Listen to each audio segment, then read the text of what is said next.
Muito obrigada, Sra. Presidente. Senhoras e senhores deputados, TAP, MF, CP Carga, Carris, STCP, Transportes Suburbanos da CP, Metro de Lisboa e Oceanário. A lista de empresas e entidades que o Governo quer entregar a privados, a semanas antes do final do seu mandato, é interminável. E a primeira pergunta que se impõe é conhecida. Qual é a pressa? Senhores deputados, qual é a pressa para todas estas privatizações? De um dia para o outro, o Governo prepara-se para despachar a maior empresa exportadora do país, os transportes coletivos que garantem mais de 1 milhão de viagens por dia, um dos emblemas da cidade de Lisboa, a maior empresa de transporte de mercadorias e a capacidade instalada de reparação de comboios.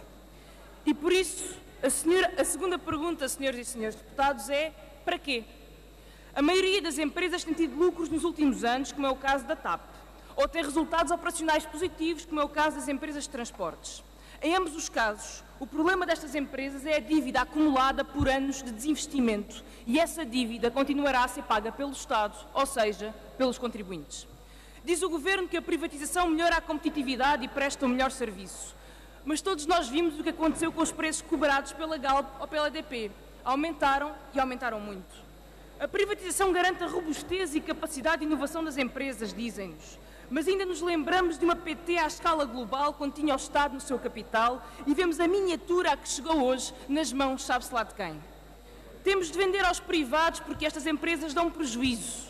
Mas logo depois abrimos um jornal, olhamos para os 676 milhões de euros de dividendos da EDP ou para os 70 milhões do CTT.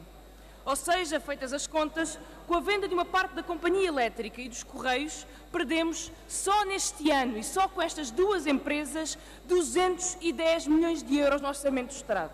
Praticamente o montante que era necessário para recapitalizar a TAP, que agora dizem que tem de ser privada.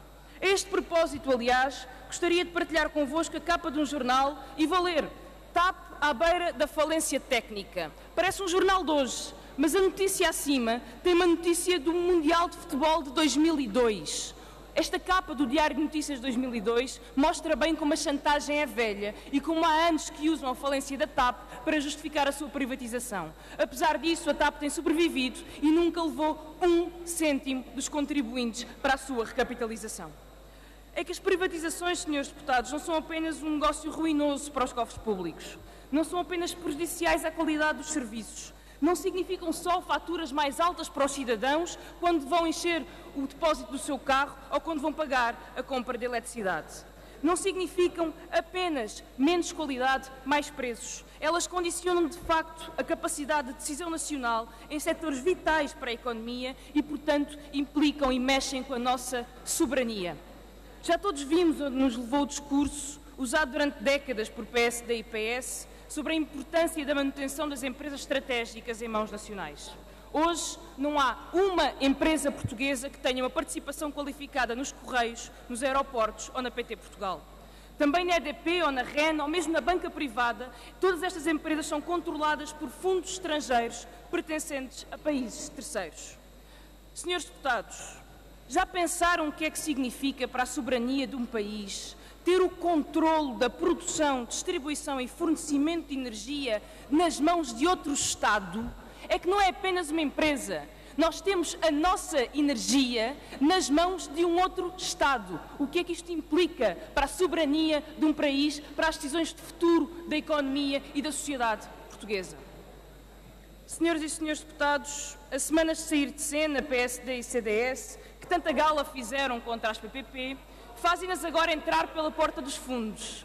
É este o modelo escolhido pelo Governo para a concessão dos transportes coletivos, garantindo uma renda por disponibilidade, aliás, como acontece nas PPP rodoviárias. A dívida acumulada pelas empresas de transporte, que é o verdadeiro problema, fica no perímetro público. Tudo está feito e pensado à medida dos privados, que tenham ou não tenham passageiros, tenham ou não tenham qualidade, terão sempre os lucros assegurados, seja pelos bilhetes, seja pelos nossos impostos. O Governo chega ao ponto de separar a operação dos elétricos e dos elevadores para garantir que as operações mais rentáveis, aquelas destinadas ao turismo, são de facto entregues a privados, ficando fora de qualquer tentativa ou exigência de serviço público. O caderno de encargos das empresas de transporte é um tratado do que não deve ser feito para calcular os interesses dos cofres públicos. Os riscos da operação ficam sempre para o Estado, Já os privados, pela bilheteira ou pela taxa de rentabilidade contratualizada, ganham sempre. É como, aliás, ir ao casino e apostar na casa vermelha numa roleta que não tem casas pretas. Neste jogo viciado, a casa perde sempre e quem paga as contas são os contribuintes. Senhoras e senhores deputados, não há uma única razão para tamanho frenesim por parte do governo PSD e CDS. Um governo a caminho do fim do seu mandato está a tentar revirar o país do avesso para entregar tudo o que conta a quem aparecer para o levar. E isto tem um nome, senhoras e senhores deputados, chama-se política de terra queimada.